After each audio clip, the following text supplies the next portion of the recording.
নমস্কাৰ বন্ধু বান্ধৱীসকল। আজি আকৌ কেইটামান গুৰুত্বপূৰ্ণ প্ৰশ্নলৈ আপোনাক স্বাগতম জনাইছোঁ আছাম জ্যোতিৰ চেনেলৰ অন্য এটা ভিডিঅ'লৈ। এতিয়ালৈকে যদি আপুনি আমাৰ চেনেলটো ছাবস্ক্ৰাইব কৰা নাই তেন্তে চেনেলটো ছাবস্ক্ৰাইব কৰি ল'ব আৰু ভিডিঅ'টো যদি ভাল পায় লাইক আৰু কমেণ্ট কৰি জনাবলৈ নাপাহৰিব। তেন্তে ব'লক আজি ভিডিঅ'টো আৰম্ভ কৰোঁ আৰু পাৰিলে আপোনালোকে প্ৰশ্নসমূহ নোট কৰি যাব। যিকেইটা প্ৰশ্ন আপোনালোকে মনত নাই সেইকেইটা প্ৰশ্ন নোট কৰি যাবলৈ চেষ্টা কৰিব। ব'লক আজি প্ৰথম প্ৰশ্নটো চাওঁ। প্ৰথম প্ৰশ্নটো হৈছে চুতীয়া ৰাজ্য প্ৰতিষ্ঠাপক কোন আছিল? উত্তৰ দিয়া আছে নীতিপাল, বীৰপাল, ব্ৰহ্মপাল আৰু ৰামপাল। ইয়াৰ শুদ্ধ উত্তৰটো হ'ব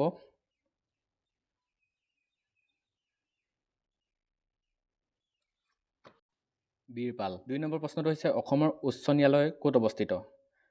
উত্তৰ দিয়া আছে আমিনগাঁও, গুৱাহাটী, শ্বিলং, কৰিমগঞ্জ। ইয়াৰ শুদ্ধ উত্তৰটো হ'ব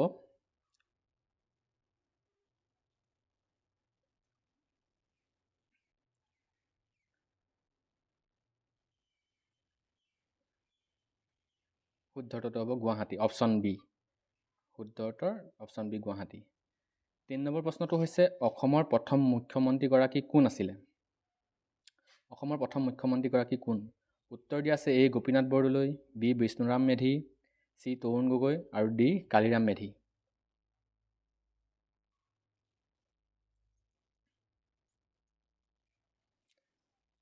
উত্তৰ হৈছে option A Gopinath Bordoloi. ৪ number প্ৰশ্নটো হৈছে আহোম ৰাজ্যৰ ৰাজধানী চৰাইদেউত কোন চনত স্থাপিত হৈছিলে? উত্তৰ দিয়া আছে এ 1253 চনত, বি 1254 চনত, চি 1228 চনত আৰু ডি 1250 চনত। শুদ্ধ উত্তৰটো হৈছে 1253 চনত। ৫ নম্বৰ প্ৰশ্নটো হৈছে আহোম আৰু মোগলৰ শেষ ৰণখন কিমান চনত হৈছিলে?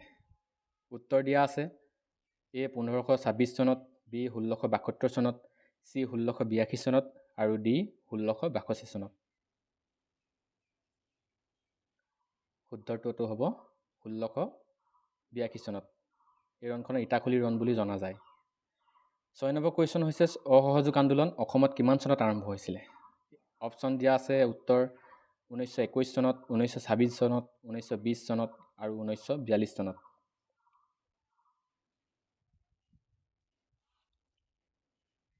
শুদ্ধ উত্তৰটো হৈছে অপশ্যন চি 1920 চনত। ৭ নম্বৰ প্ৰশ্নটো হৈছে গুৱাহাটী উচ্চ ন্যায়ালয় কোন চনত স্থাপিত কৰা হৈছিলে? উত্তৰ দিয়া আছে 1945 চনত, 1946 চনত, 1948 চনত, 1947 চনত।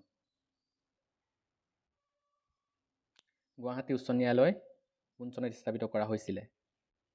ইয়াৰ শুদ্ধ উত্তৰটো হ'ব 1948 চনত, অপশ্যন চি। ৮ নম্বৰ কুৱেশ্যনটো হৈছে কোন চনত শৰাইঘাট ৰণ সংঘটিত হৈছিলে? উত্তৰ দিয়া আছে এ 1661 চনত, বি 1671 চনত, চি 1681 চনত আৰু ডি 1682 চনত। শুদ্ধ উত্তৰটো হ'ব অপশ্যন চি 1671 চনত। ৯ নম্বৰ প্ৰশ্নটো হৈছে অসমৰ উমানন্দ মন্দিৰ কিমান চনত নিৰ্মাণ কৰা হৈছিলে? উত্তৰ দিয়া আছে এ 1691 চনত, বি 1654 চনত, চি 1992 চনত আৰু ডি 1993 চনত। ক্ষমা কৰিব মই বিটো 1954 ক'লোঁ, 94 চনত। ইয়াৰ শুদ্ধ উত্তৰটো হ'ব 1694 চনত, অপশ্যন বি। 10 নম্বৰ প্ৰশ্নটো হৈছে পৃথিৱীৰ আটাইতকৈ পুৰণি তেল শোধনাগাৰটো কিমান চনত কাৰ্যক্ষম হয়? সকলোৱে জানে ডিগবৈ বুলি, আটাইতকৈ পুৰণি পৃথিৱীৰ। উত্তৰ দিয়া আছে 1909 চনত, 1901 চনত, 1911 চনত আৰু 1906 চনত। উত্তৰটো হ'ব 1901 চনত। 11 নম্বৰ প্ৰশ্নটো হৈছে অসমৰ জলপথ সেৱা আৰম্ভ কেতিয়া হৈছিলে?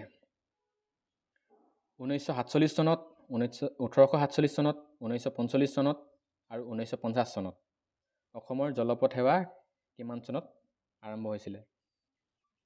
শুদ্ধ উত্তৰটো হ'ব অপশ্যন বি 1847 চনত। 12 নম্বৰ প্ৰশ্নটো হৈছে টেলিফোন আৰু টেলিগ্ৰাফ সেৱা আৰম্ভ অসমত কেতিয়া হৈছিলে? উত্তৰ দিয়া আছে 1966 চনত, 1866 চনত, 1950 চনত আৰু 1955 চনত। শুদ্ধ উত্তৰটো হ'ব অপশ্যন বি 1866 চনত। 13 নম্বৰ প্ৰশ্নটো হৈছে অসমৰ ৰাষ্ট্ৰপতি শাসন প্ৰথম কেতিয়া আৰম্ভ হৈছিলে? অসমত ৰাষ্ট্ৰপতি শাসন কেতিয়া আৰম্ভ হৈছিলে?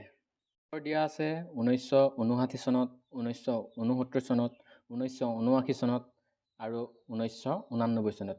ইয়াৰ শুদ্ধ উত্তৰটো হ'ব 1979 চনত।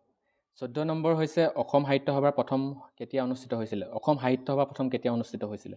অপশ্যন দিয়া আছে 1911 চনত, 1915 চনত, 1916 চনত আৰু 1917 চনত। ইয়াৰ শুদ্ধ উত্তৰটো হ'ব 1917 চনত। 15 নম্বৰ কুৱেশ্যনটো হৈছে অসমত কেতিয়াৰ পৰা মাটি ম্যাদী আৰম্ভ হয়? উত্তৰ দিয়া আছে 1988 চনত, 1886 চনত, 1990 চনত আৰু 1880 চনত। ইয়াৰ শুদ্ধ উত্তৰটো হ'ব 1886 চনত। অসমত মাটিৰ ম্যাদী আৰম্ভ হয় 1886 চনত। 16 নম্বৰ কুৱেশ্যন হৈছে কেতিয়াৰ পৰা অসমত ৰেল সেৱা আৰম্ভ হৈছিলে?